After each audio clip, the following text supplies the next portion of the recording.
বাপের বাড়ি দিয়া বাড়িওয়ালা, বাপের যৌবন দিয়া নিজে যুবক, বাপের সবকিছু আমার ভিতরে ট্রান্সফার হওয়ার কারণে আমি আমার জায়গায় দাঁড়াইছি।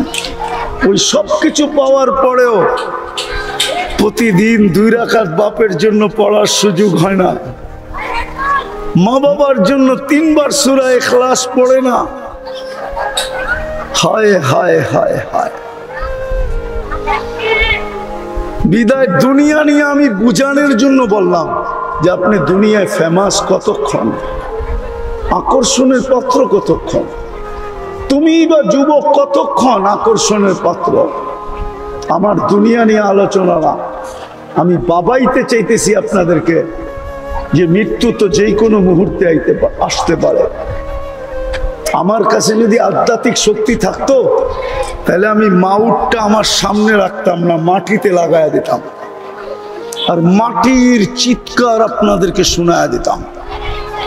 মাটি চিৎকার দিতেছে তামশি আলা যাহরি মাসিরুকা ফি বাতনি, মাটি চিৎকার দিতেছে তাজহাকু আলা যাহরি সাতাবকি ফি বাতনি, মাটি চিৎকার দিতেছে আতাসুররু আলা যাহরি সাতাহজানু ফি বাতনি, মাটি চিৎকার দিতেছে তাকুলুকাল আলওয়ানু আলা যাহরি সাতাকুলুকা দুদু ফি বাতনি। তুমি আমার পেটে চলমান, অচিরেই তুমি আমার পেটে আসবে। তুমি আমার পেটে হাসো, হতে পারে তুমি আমার পেটে কাঁদবে। তুমি আমার পিঠে ফুর্তি করো, হতে পারে আমার পেটে তুমি দুঃখের সমুদ্রে ডুববে। তোমাকে রং তামাশা আমার পিঠে খাইতেছে, অচিরেই তোমাকে আমার পেটে কিরা মাকড় খাবে, পোকা মাকড় খাবে তোমাকে। অচিরেই জমিন প্রতিদিন পদধ্বনি দিতে আওয়াজ দিতেছে শতবার। যদি পারতাম তাহলে লাউড স্পিকার আজকে সূর্যের সময় ডুবার সময় লাগায়া সারা বাংলাদেশকে শোনায়া দিতাম যে সূর্য কি বলতে বলতে ডুবতেছে। সূর্য যেখানেই ডোবে ওইখানেই বলতে বলতে ডুবে, লান আউদ ফি হায়াতিকা আবাদা। হতে পারে কালকে আর তোমরা কেউ আমাকে উঠতে দেখবে না। হ্যাঁ হ্যাঁ, সাভারের মানুষ, আমি চিনি ওই জায়গা যেখানে ঈসা আলাইহিস সালাম দাঁড়ায় জিজ্ঞাসা করছিলেন কাইফা দাম্মারাকুমুল্লাহু তাদমিরা, আল্লাহ তোমাদেরকে সমূলে কিভাবে ধ্বংস করলেন। তো মাটির নিচের থেকে জবাব আসছে বিতনা বিল আফিয়া, আমরা নিশ্চিন্তে ফুর্তি করতে করতে ঘুমায়া গেছি। আমি যুবকদের পায়ে হাত দিয়ে জিজ্ঞাসা করি, ওরা তো ওই পর্যন্ত ঘুমায় না যতক্ষণ পর্যন্ত ওদের চোখ ওদেরকে বাধ্য না করে, অতক্ষণ পর্যন্ত তো ফেসবুকে দেখতে থাকে, নেটের ভিতরে দৌড়াইতে থাকে। যখন চোখ বাধ্য করে আর মেলা রাখতে পারে না, তখন হয়তো মোবাইলটা বুকে রেখা ডাইন দিকে বাম দিকে রেখা ঘুমায় যায়। এটাই তো সত্য। হ্যাঁ, আমরা সারা রাত্র ঘুরি, প্রোগ্রামতে ফিরতে হয়, রাত্র 1টা-1:30টার সময়ও দেখি সাদা দাড়ি পাকালা, দাড়ি পাইকা গেছে, ওই 1:30টার সময় 4 দোকানে টেলিভিশন দেখতেছে। নাই? হ্যাঁ, মাঝে মাঝে তো মনে চায় গাড়িটা থামায়া ওনাকে ধরে চড়ায় একটু কাঁদি যে এই বয়সে টেলিভিশন, এই 1:30টার সময়, অথচ আল্লাহ তো এখনই ডাকতেছে। 11:30টার কাছাকাছি রাজের 3 ভাগের 1 ভাগ অতিবাহিত হয়ে গেছে। আজকে 4:35-এ ফজর শুরু হবে, রাতের 3 ভাগের 1 ভাগ অতিবাহিত হয়ে গেছে। এখন তো আল্লাহ ডাকতেছেন দুনিয়ার সমস্ত নিয়মকে ভঙ্গ করা। দুনিয়ার রীতি হলো, নীতি হলো, আসামিকে ধরা হলো ক্রেডিট, আসামিকে হাত করা পড়ানো হলো গৌরবের বিষয়, বেড়ি পড়ানোর গৌরবের বিষয়, কাঠগোড়ায় দাঁড় করানো গৌরবের বিষয়, শুলিতে চড়ানো গৌরবের বিষয়। আল্লাহ তো এখন ডাকতেছে হাল মিন মুস্তাগফির, কে আসিস আসামি, হাত উঠানা, উঠাইতে দেরি, আমি মাফ করতে দেরি করব না। উচিত তো ছিল ওই দাড়ি পাকাওয়ালা ওই সময় চিৎকার দিয়ে বলবে আল্লাহ আসামি মাফ করে দে, আর উনি দেখতেছে টেলিভিশন। সূর্য তো বলতে বলতে ডুবতে ছিল, কাল সকালে নাও দেখতে পারেন। বিদায় আমি শেষ জায়গায় চলে আসছি, লম্বা করতে চাই না। দুনিয়ায় ফেমাস হওয়া, দুনিয়ায় আকর্ষণের পাত্র হওয়া বিষয় না, বিষয় হলো আমি আল্লাহর কাছে আকর্ষিত কিনা, আকর্ষণের পাত্র কিনা, রসুলের কাছে আকর্ষণের পাত্র কিনা। হায় উম্মতে মুহাম্মাদি, দিলে বড় দুঃখ লাগে, দুঃখ। আমরা সব আল্লাহর রসুলকে নবী বলে স্বীকার করি তো, কলেমা পড়ছি তো, সত্য তো, নবী বলে স্বীকার করেন তো? কে কে করেন দেখি? নামান, তাকবীর দিয়েন না, তাকবীর দিয়েন না, নামান নামান। বলেন এই দুঃখ কোথায় রাখবো? আবু জাহেল যদি কাফের হইয়া, দুশ্মন হইয়া, হাজারো বার যদি এই চোখের কপালের চক্ষু দিয়া ডাইরেক্ট মুহাম্মদুর রাসূলুল্লাহকে দেখতে পারে, আমি তো ওনারই উম্মত, এই মজমায় কয়জন বলতে পারবে যে আমি স্বপ্নে হইলেও একবার দেখছি? বুঝাইতে পারি না, বুঝাইতে পারি না। উচিত ছিল চিৎকার দিয়া বুক ফেটে যাওয়া, যে হায় কি করলাম, কেন নবীর কাছে আকর্ষণের পাত্র হইলাম না? যদি মুহাম্মদুর রাসূলুল্লাহর কাছে আকর্ষণের পাত্র হইতাম, তাইলে তো অবশ্যই স্বপ্নে আমাকে আইসা দেখা দিতেন। দেখি না দেখা দেয়, আরে দেখি না দেখা দেয়, কোনটা সত্য? ওলামা বলুক দেখা দেয় না দেখি? দেখা, আমাদেরকে তো দেখা দিল না। কয়জনকে দিল? আর রব্বে কাবার কসম, যাকে একবার দেখা দিছে ওর ভাগ্য খুলে গেছে, চিরজীবনের জন্য গেট খুলে গেছে, আর কোনোদিন কেউ বন্ধ করতে পারবে না। অথচ আবু জাহেল দেখলো, উতবা দেখলো, সাইবা দেখলো, আর আমি কলেমা পড়েও দেখলাম না। এই দুঃখ কি দিলে লাগে না? না, মনে হয় আপনাদের লাগে না। লাগবে কোত্থেকে? রাগ হয়ে যাবেন? হ্যাঁ, সাবার তো ছোটবেলার থেকেও চিনি, ঠিক না? বড়ই তো হইছি ঢাকা শহরে, রাগ হয়ে যাবেন মনে হয়। এক কাঠা বেচলেই তো কোটি টাকা, ঠিক না? তো আর আল্লাহর রসুলের চোখে দেখার দরকার কি? কোটি না হোক লাখ লাখ তো দেখতেছি।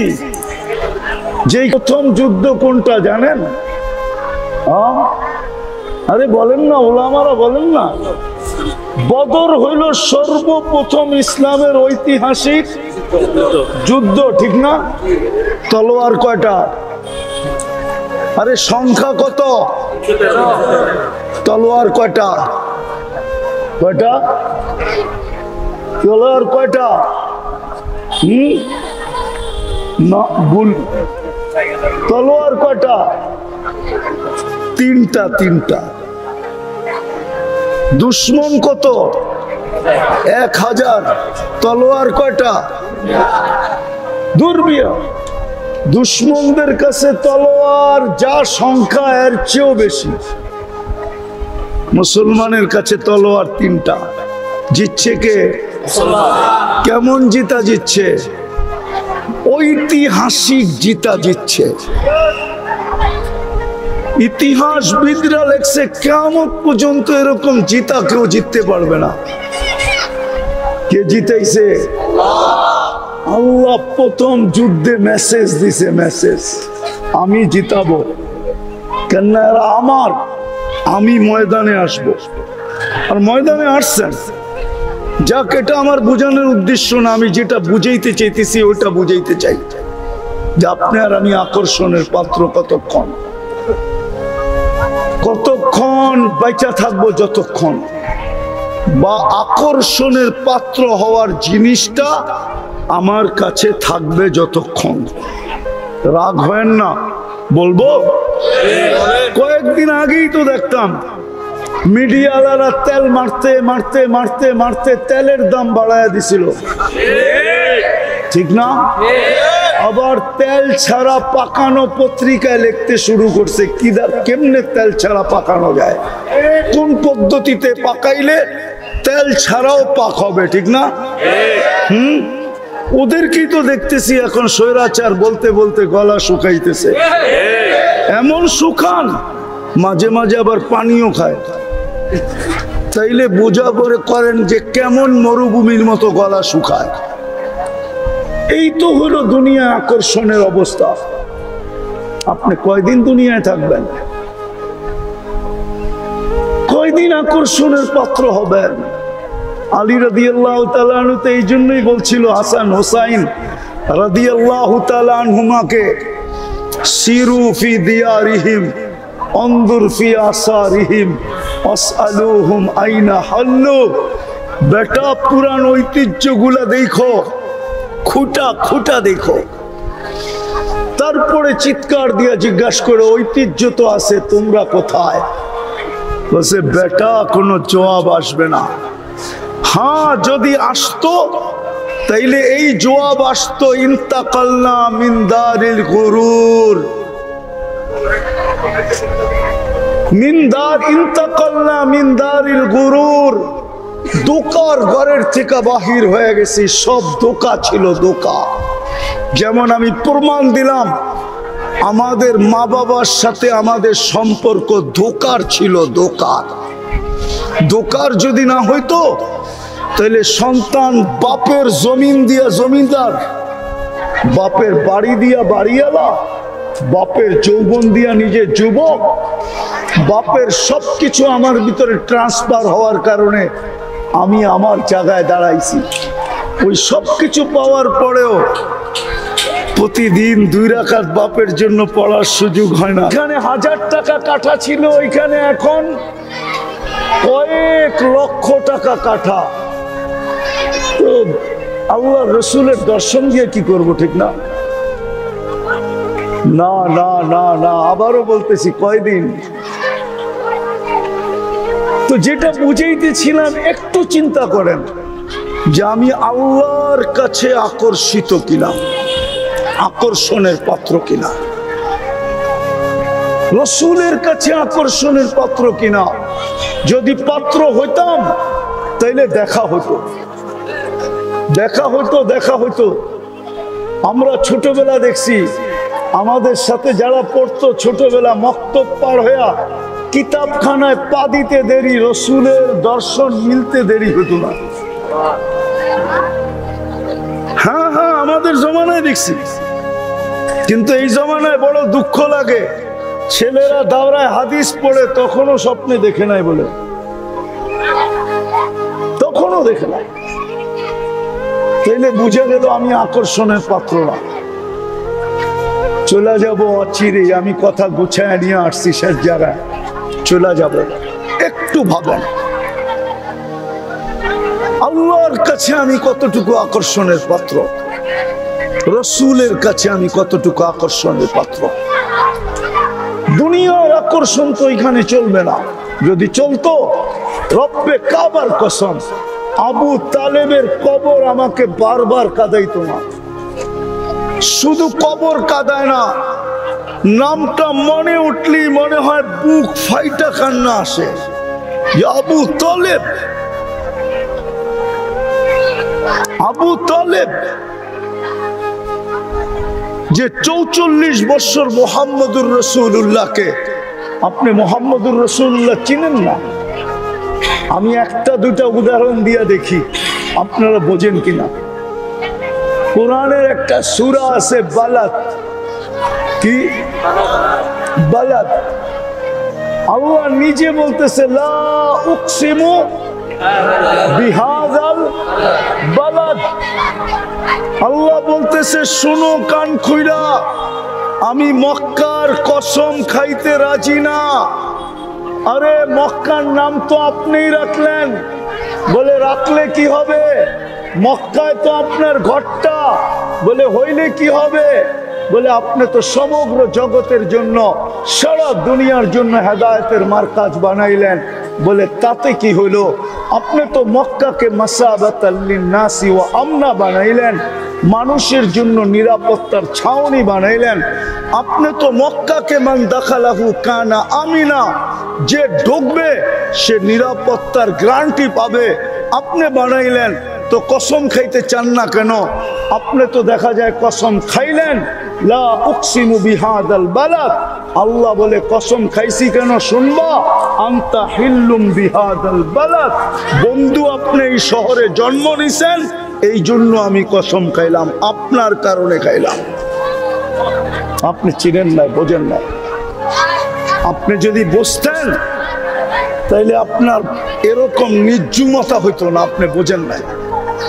আল্লাহ বলে বন্ধু আমি মক্কার কসম খাইতেছি শুধু আপনি এইখানে জন্ম নেওয়ার কারণে, নাইলে খাওয়ার কথা না, না না না, হোক না আমার ঘর। ওই মুহাম্মাদুর রাসূলুল্লাহ সাল্লাল্লাহু আলাইহি ওয়াসাল্লাম। হ্যাঁ হ্যাঁ হ্যাঁ, এই জন্যই তো আমি বলি আল্লাহ সব নাফরমানি সইতে পারেন, কিন্তু বন্ধুর নাফরমানি সইতে পারেন না। সব নাফরমানি সয়ে নেন। আমার কাছে প্রমাণ আছে, 360টা মূর্তি বাইতুল্লাহর উপরে কিচ্ছু বলে না। বাইতুল্লাহর তোপ চলতেছে উলঙ্গ, কিচ্ছু বলে না। বাইতুল্লাহর চত্বরে বৈশা মূর্তির পূজা করতেছে, কিচ্ছু বলে না। শুধু বন্ধুকে তাব্বান লাকা বলতে দেরি। জিবরিল আলাইহিস সালামকে মনে হয় ওই দিন সবচেয়ে গতিতে পাঠাইছেন যে যাও জিবরিল, তাব্বাত ইয়াদা আবি লাহাব দুনিয়াকে শোনায় আছো। আমার বন্ধুর উপরে আঙ্গুল, অথচ তাকাইলে দেখা যায় বাইতুল্লাহর ছাদে 360টা মূর্তি। তপ চলতেছে উলঙ্গ, তপ চলতেছে উলঙ্গ। বাইতুল্লাহর চত্বরে বসে গায়রুল্লাহর পূজা চলতেছে, কিচ্ছু বলে না। বিদায় আল্লাহ সব সইতে পারে, বন্ধুরটা, বন্ধুর বিরোধিতা সইতে পারে না। তো যেটা বুঝাইতেছিলাম, আমরা দুনিয়ায় কতটুকু ফেমাস এটা আমার বিষয় না। আমার বিষয় আপনি আল্লাহর কাছে ফেমাস কিনা, রসুলের কাছে ফেমাস কিনা, কবরের প্রথম প্রশ্নের জবাব দিতে পারবো কিনা। কবরের প্রথম প্রশ্ন কি?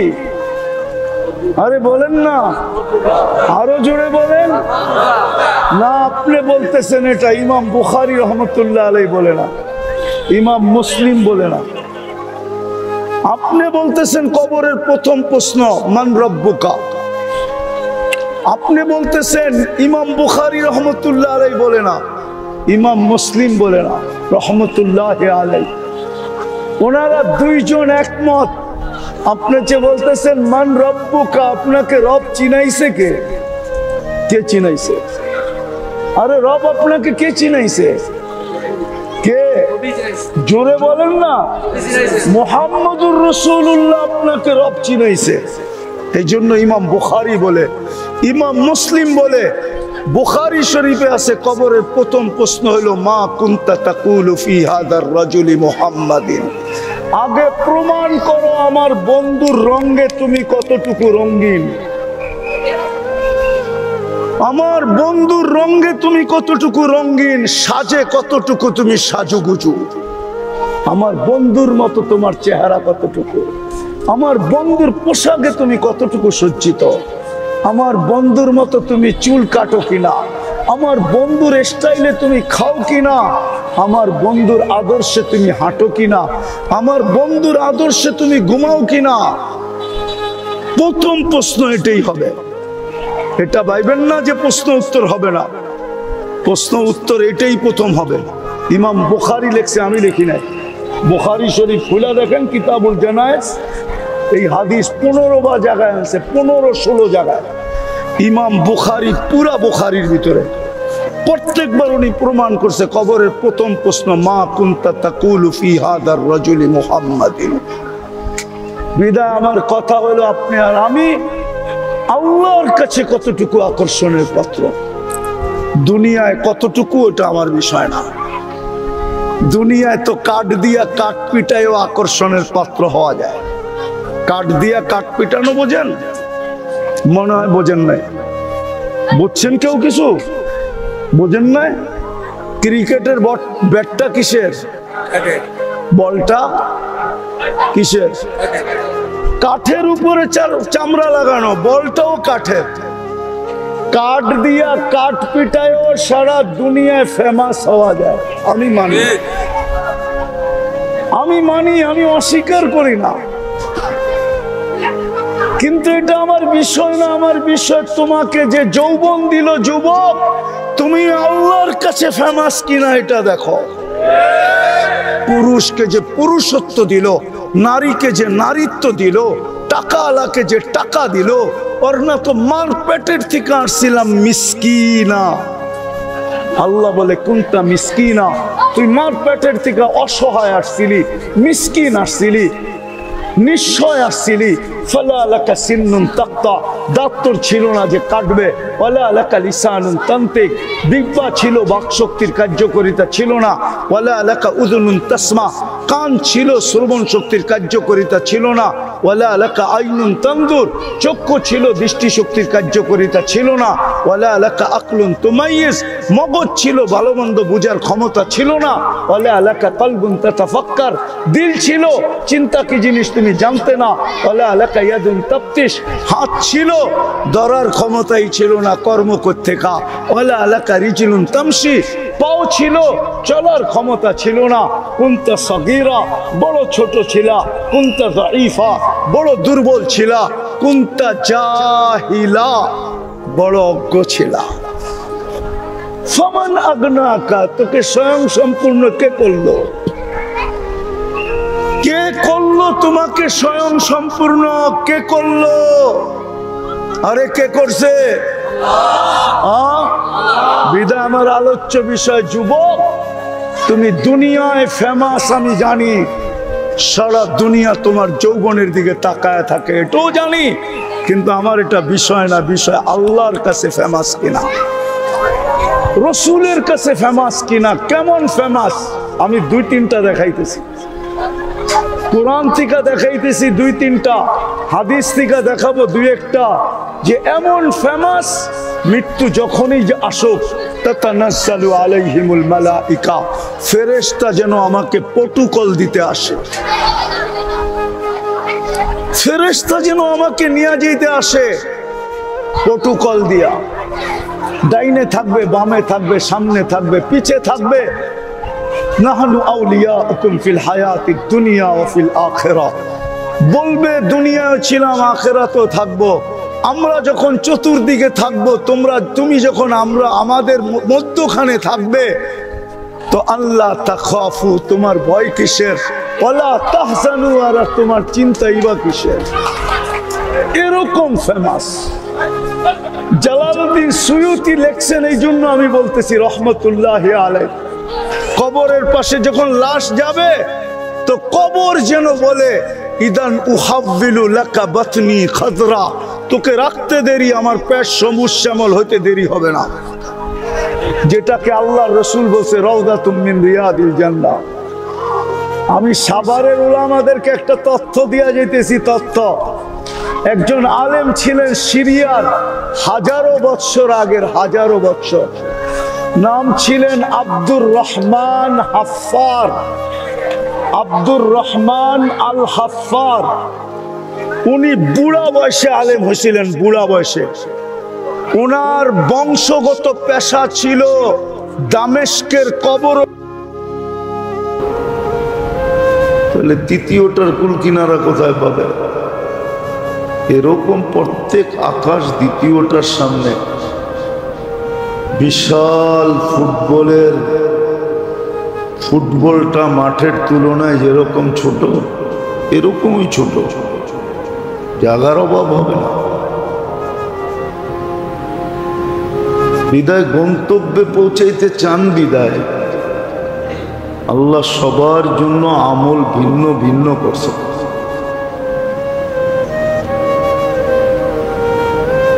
আবার দুনিয়া ব্যস্ততার জায়গা,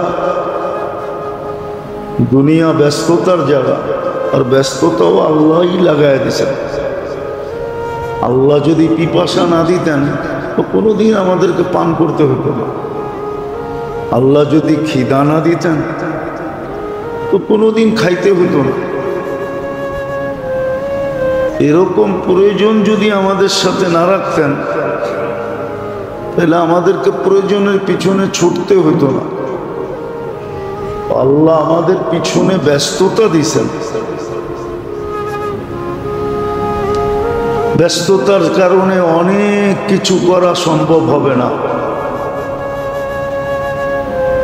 এই জন্য আল্লাহ সময়গুলাকে এইভাবে সেট করছেন, দিনগুলাকে, মাসগুলাকে, মুহূর্তগুলাকে এইভাবে সেট করছেন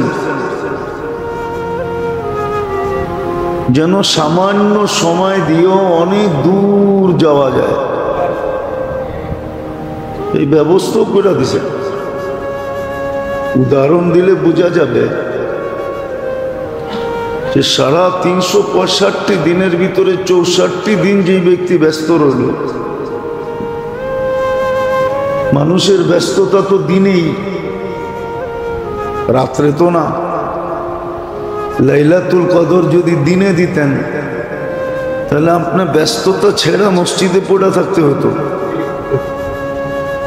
লাইলাতুল কদর দিছেন রাত্রে, লাইল রাত্র, কদর মূল্যায়ন, মূল্যায়িত, ওটা দিছেন রাত্র, যখন ব্যস্ততা শেষ তখন দিছেন। ইচ্ছা করলে ব্যস্ত সময়ও দিতে পারতেন, যে এত বড় জিনিস, দুনিয়ার ব্যস্ততার দিকে তাকায় লাভটা কি? এটা তো তোমার লাগবেই যদি জান্নাত পাইতে চাও। তাহলে ইচ্ছা করলে দিনের বেলাও দিতে পারতেন। লাইলাতুল কদর না বইলা নাহারুল কদরও বলতে পারতেন, কিন্তু দিছেন লাইলাতুল কদর, যে সময় ব্যস্ততা থাকবে না ওই সময় দিছেন লাইলাতুল কদর। এটাও বুঝার বিষয়। তো আল্লাহ এরকমই সেট করে দিয়েছেন প্রত্যেক ব্যক্তি যেন গন্তব্যে পৌঁছতে পারে। এটা আল্লাহর ইহসান। সমান ভাগে যদি করে দিতেন তাহলে বিপদ ছিল। সবার জন্য সমান দিন, আবার পার্থক্যতা, এটা হয়তো হয় কি করে? দিন আবার পার্থক্য হবে কেন? গরিবের জন্য ভিন্ন, ধনীর জন্য ভিন্ন, শাসকের জন্য ভিন্ন, শাসিতের জন্য ভিন্ন, নারীর জন্য ভিন্ন, পুরুষের জন্য ভিন্ন, যুবকের জন্য ভিন্ন, বৃদ্ধের জন্য ভিন্ন, আলেম ওলামার জন্য ভিন্ন, সাধারণ মানুষের জন্য ভিন্ন। এই ভিন্নতা কেন হবে? না, এটাও আল্লাহর দয়া। সবাইকে গন্তব্যে পৌঁছাইতে চান, সবাই যেন গন্তব্যে পৌঁছে। এই জন্য ভিন্নতা ভিন্নতা দিছেন। আবার ঝামেলা অনেক বেশি। সাংসারিক দায়িত্ব, ছেলে মেয়ের দায়িত্ব, ছয় সন্তানের দায়িত্ব, মা বাবার দায়িত্ব, ভাই বোনের দায়িত্ব, অনেক দায়িত্ব যখন একজনের মাথার উপরে থাকে তো সে এটা করবে না ওটা করবে। এই জন্য আল্লাহ ব্যবস্থাকে এরকম ভাগ করে দিছেন। মাঝে মাঝে এরকম সুযোগ দিছেন যে একদিনে 100 বৎসরেরটা অতিক্রম করা যায়। যেমন এক রাত্র 83 বৎসরের রাস্তা অতিক্রম করা যায় লাইলাতুল কদর। এক রমজান 70 মাস অতিক্রম করা যায়। মাস একটা, কিন্তু অতিক্রম করবে 70 মাসেরটা। এরকম শত স্কোপ আল্লাহ দিয়া দিছেন।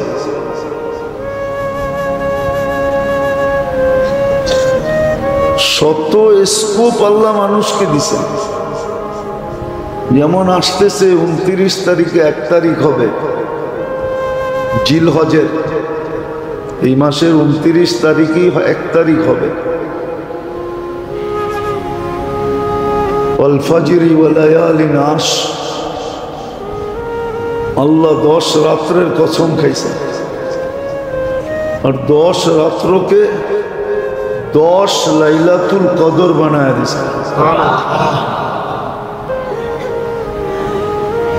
যার একটা ছুটে গেছে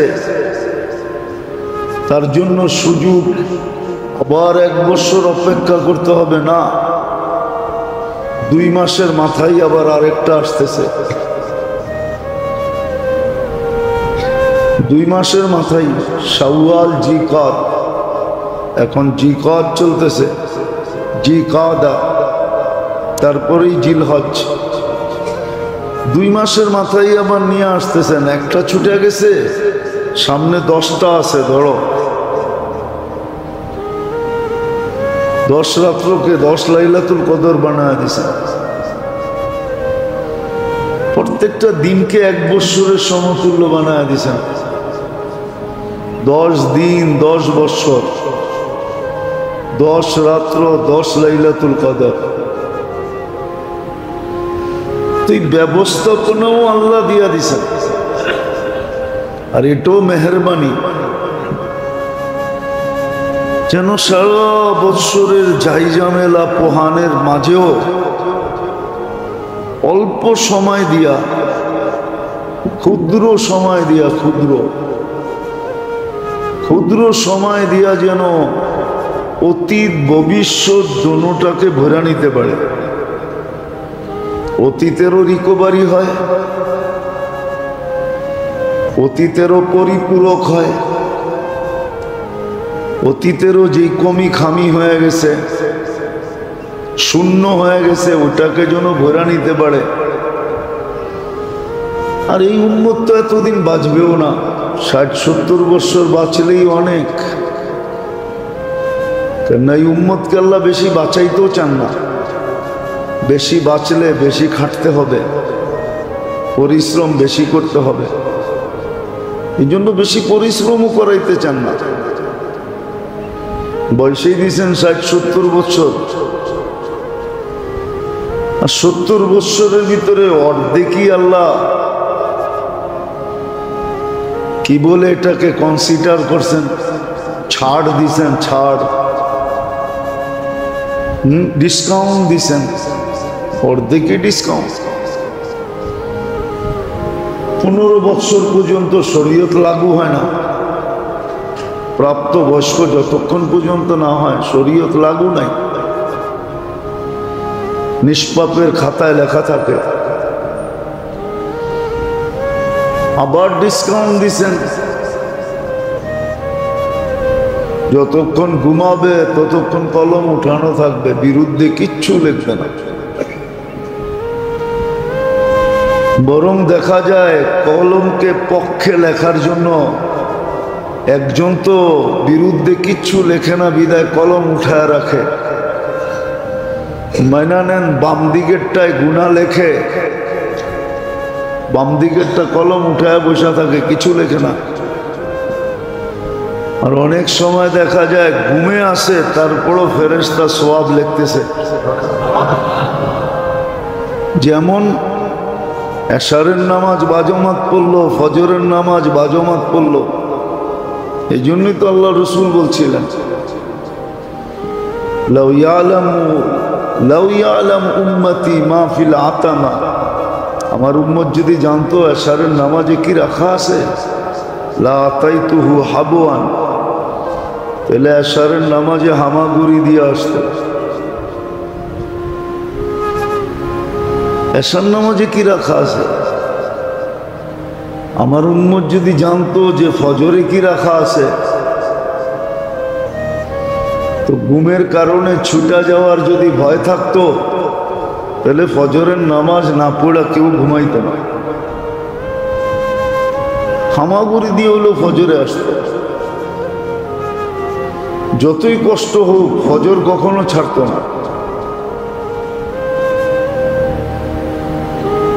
কিন্তু আফসোস তো এখানেই, কেননা ফজর আর এশা যখন পড়ে তো সারা রাত্র ফেরেশতা ইবাদত লিখতে থাকে। এমন না যে এক টানে ইবাদত লেখা ফেরেশতা ঘুমায় যায়, এমনও তো না। ফেরেশতা তো সারা রাত্র সজাগ থাকে আর মুহূর্তগুলাকে ইবাদত ইবাদত ইবাদত লিখতে লিখতে ফজর করে ইবাদত লিখতে থাকে।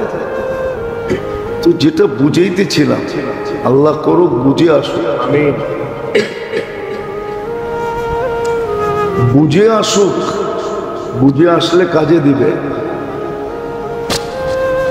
আর নাইলে তো জীবনটা তার গতিতে কেটেই যাবে, আমাকে ঠিকানায় পৌঁছেই দিবে।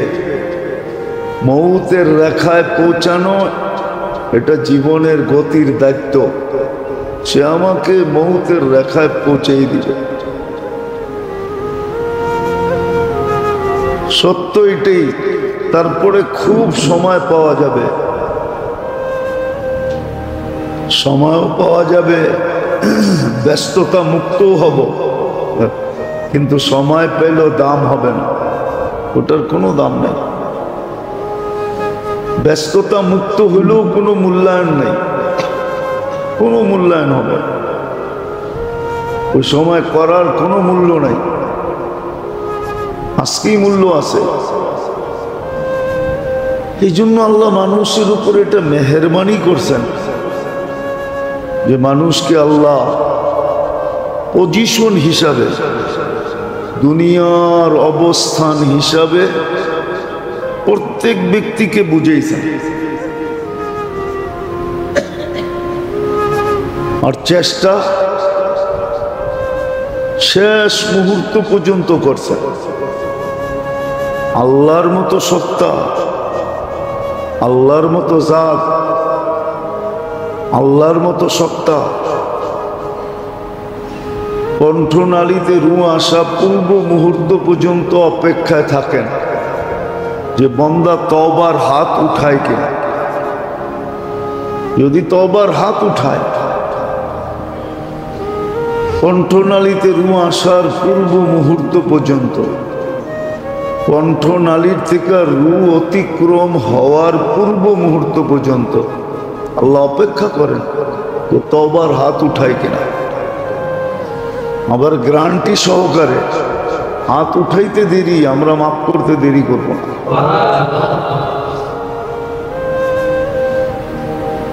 তো বোঝা উচিত এটা যে আমার জন্য যা করণীয় রাখছেন ওলামারা, এই জন্য বুঝায়, দায়িত্ব এই জন্যই নেন, নাহলে দায়িত্ব নেওয়ার কোনো প্রয়োজন ছিল না। আলেম ওলামা তোলাবা এরা দায়িত্ব এই জন্যই নেন, নাহলে এই যুগে কোনো দরকার ছিল না। যে যুগ গঙ্গা বিলকুল উল্টা দিকে বইতেছে, চতুর্দিকে দুনিয়ার স্রোত, দুনিয়ামুখী সবাই, সবাই দুনিয়ামুখী, শুধু এই জীবনটা বুঝে আসতেছে। বিদ্যা সিদ্ধা যাই বলেন এখন সব দুনিয়া বুঝার জন্য। তুফানের চেয়েও বড় তুফান, সাইক্লোনের চেয়েও বড় সাইক্লোন চলতেছে এখন। শুধু দুনিয়া দুনিয়া দুনিয়া। আখেরাত খুব কমই উচ্চারিত হয়, এই শব্দটাও উচ্চারণ খুব কম হয়। আখেরাত শব্দটা, পরকাল শব্দটা খুব কম উচ্চারণ হয় আমাদের সমাজে। আমাদের সমাজে সারাদিন ইহকাল ইহকাল ইহকাল উচ্চারিত হয়। তারপরও উলামায়ে কেরাম দায়িত্ব নিয়ে বুঝান। জাতি যদি বুঝটাও সহি বুঝতো তাইলেও তো মনকে বুঝানো যেত। এই বুঝটাকেও তো জাতি উল্টা বোঝে। দেখবেন টকশো ঠকশো দেখলে দেখবেন বুঝবেন জাতি পুরো এই বুঝানোটাকে উল্টা বসতেছে, উল্টা বসতেছে, উল্টা বসতেছে। উল্টার যদি নাই বসতো, একটা উদাহরণ দেওয়ার জন্য বলতেছি, অন্য কোনো কারণে না। নাহলে রাজরানীকে চাকরানি কেন বানাবে? ঘরের মহিলা তো রাজরানী, ঠিক না? তার সুতা হইতে নিয়া, সুই হইতে নিয়া, তার বরণ পোষণ থাকন বাসস্থান, সে কোথায় থাকবে, বাসস্থান বরণ পোষণ সব প্রয়োজন মেটানো পুরুষের দায়িত্ব, ঠিক না? এটাই তো রাজরানী, ঠিক না? হ্যাঁ, তাকে চাকরানি কেন বানাবে? তাকে চাকরানি কেন বানাবে? যদি পুরুষও বলে তোরও প্রয়োজন আমারও প্রয়োজন, তোরও প্রয়োজন আমারও সমান অধিকার যখন, তো তোরটা তুই কামায়া মেটা, আমারটা আমি কামায়া মেটাবো। প্রয়োজন হলে তুই আসিস, তাও ওই সময় যখন আমার প্রয়োজন হবে। দুইজনের প্রয়োজন যখন একসাথে মিলবে তখন তোর সাথে আমার প্রয়োজন মেটাবো, তুই আমার সাথে তোর প্রয়োজন মেটাইস। আর যদি তোর প্রয়োজন হইল আমার হইল না, তো আমি লাথি মেরা বের করে দিব। আমার হইলে তোর কাছে গেলে তুই লাথি মেরা বের করে দিস। পুরুষ তো এটাও বলতে পারে, ঠিক না? মনে হয় বোঝেন নাই কিছুই। তো বুঝতেও চায় না, ওলামা বুঝাইতে চাই কিন্তু বুঝতেও চায় না, বরং এটা উল্টা বোঝে। এরা উল্টা করতেছে, এরা উল্টা করতেছে। ওই বাংলার প্রবাদ বাক্যই সত্য, বললাম না, ইচ্ছা স্বাধীনতা দিছেন বিদায়। বাংলার একটা কথা আছে, বাংলায় আজ বুঝবি না বুঝবি কাল, পরেরটা আপনারা মিলায় লয়েন। কপাল থাবড়ায় মারবি গাল। আমি জায়গা চেঞ্জ করে নিলাম আর কি, জায়গাটা আমি চেঞ্জ করে দিলাম, কপাল থাবড়ায় মারবি গাল। আমাদের তো কিছু হবে না, হয়ও না আর হবেও না। হ্যাঁ, আলহামদুলিল্লাহ সুম্মা আলহামদুলিল্লাহ আমাদের মাথায় ঢুকবে না। আকাশের কুল কিনারা মানুষ আজ পর্যন্ত খুঁজে পায় নাই যে আকাশ শুরু থেকে শেষ কোথায়।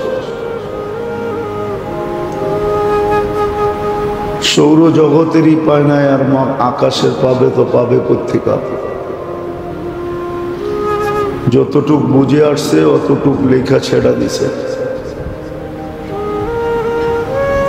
মানুষকে আল্লাহ ইচ্ছা স্বাধীনতা দিছেন, আর কোন সৃষ্টিকে আল্লাহ ইচ্ছা স্বাধীনতা দেন নাই। আর ইচ্ছা স্বাধীনতা দেওয়ার কারণও এটা যে মানুষ সৃষ্টির সেরা, শ্রেষ্ঠত্বের বিকাশ হিসাবে, প্রমাণ হিসাবে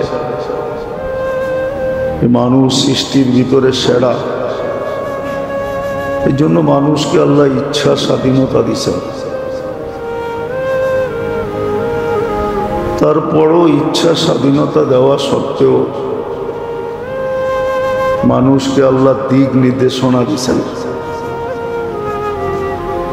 কোরআন এটাই বলে, হাদাইনাহুন নাজদাইন। মানুষের সামনে দুটা রাস্তা আল্লাহ তুলা দশা, তারপরে ইচ্ছা স্বাধীনতা দিছেন, তুমি যেটাকে চয়েস করো।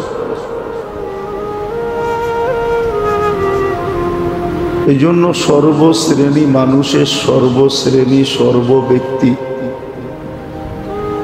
চাই সে পেশাগত হোক, চাই বংশগত হোক, চাই দুনিয়ার অবস্থানগত হোক। দুনিয়ায় মানুষের অবস্থান ভিন্ন ভিন্ন। যালিকা ফাদলুল্লাহ ইউতি মাইয়াশা। কাউকে আল্লাহ উপরে করছেন, কাউকে আল্লাহ নিচে করছেন। দুনিয়ায় কারো পজিশন উপরে, কারো পজিশন নিচে, কাউকে গরিব, কাউকে ধনী, কাউকে শিক্ষিত, কাউকে অশিক্ষিত।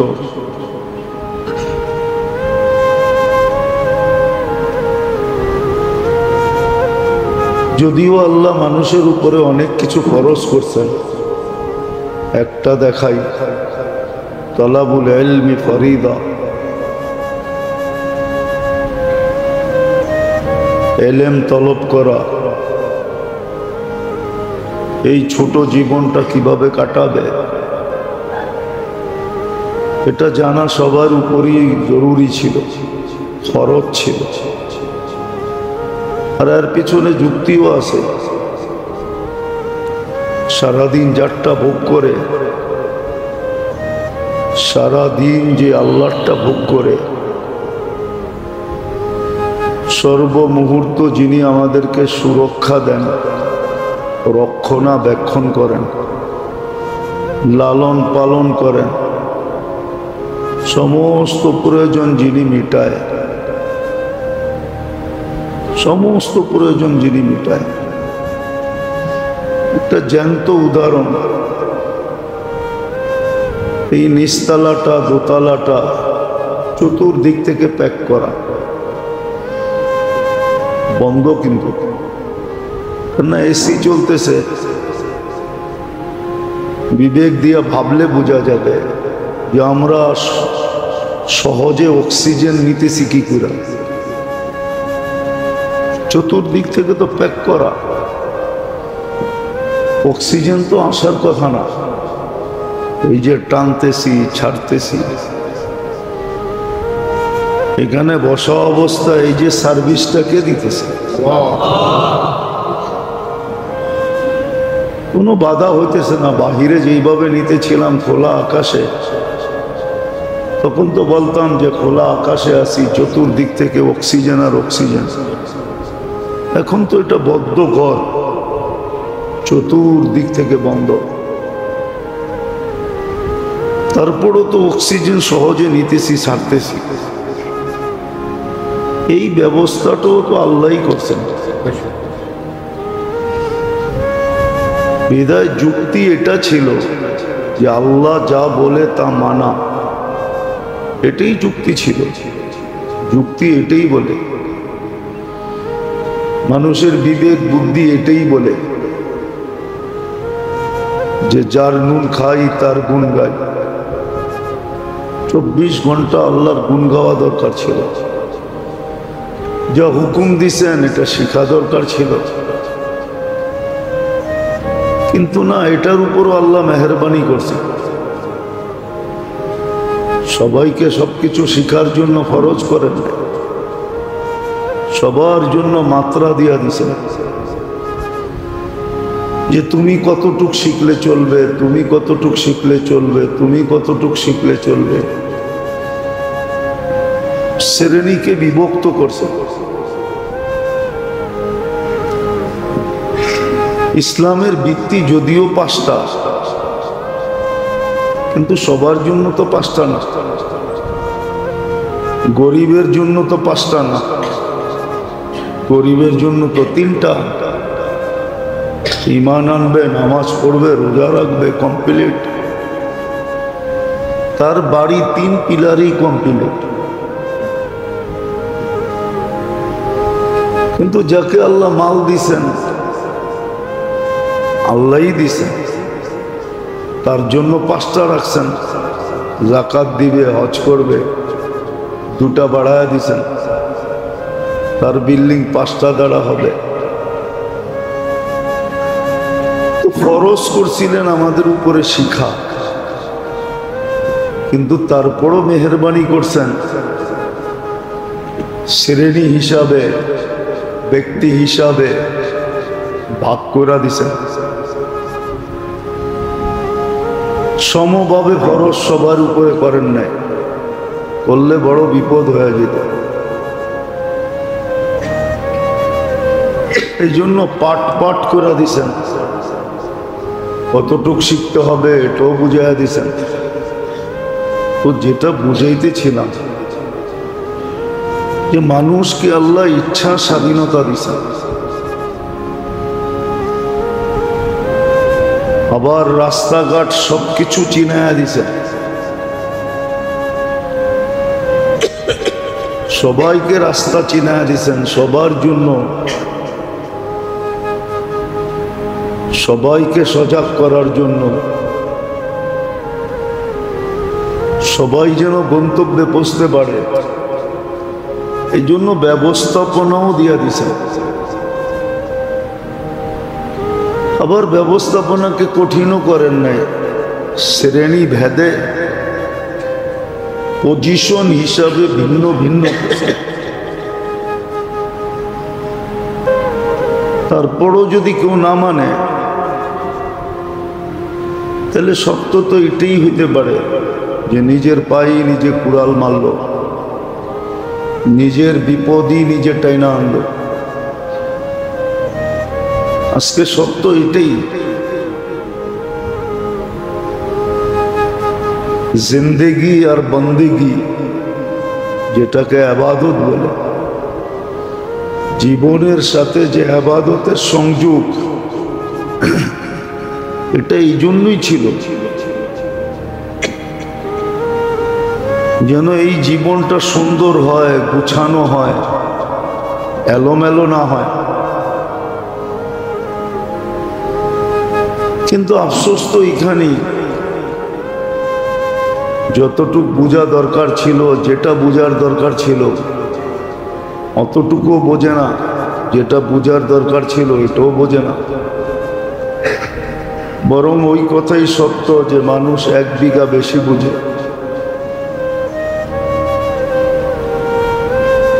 একটু বেশি বুঝে, যতটুক বোঝা দরকার ছিল, যেটা বোঝার দরকার ছিল এটা বোঝে না। না বুঝার কারণে, না বুঝার কারণেই আজকে মুসলমান মানুষ বলতে, মুসলমানের আজকে দুরবস্থা এই জন্য। মুসলমানের দুরবস্থা শুধু এই কারণে, আর কোনো কারণ নাই।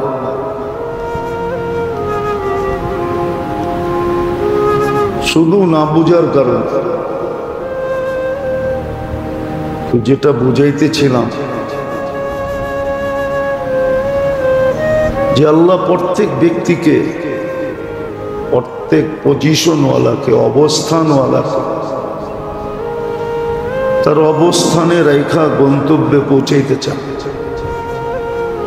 গরিবকে দারিদ্রতার ভিতরে রেখা, ধনীকে ধনীর ভিতর, ধনাঢ্যের ভিতরে রেখা, নারীকে নারীত্বের ভিতরে, পুরুষকে পুরুষত্বের ভিতরে রেখা, সবাইকে গন্তব্যে পৌঁছাইতে চান। আর গন্তব্য আগেও বলা হয়েছে, এখনো বলা হইতেছে, আমাদের যাত্রা জান্নাত থেকে ছিল, আবার আমাদের যাত্রার পরিসমাপ্তিও জান্নাতে করতে। জান্নাত থেকে আমাদের যাত্রা, আবার আমরা জান্নাতে পৌঁছব। আল্লাহ চান সবাই জান্নাতে পৌঁছুক, জায়গার অভাব হবে না।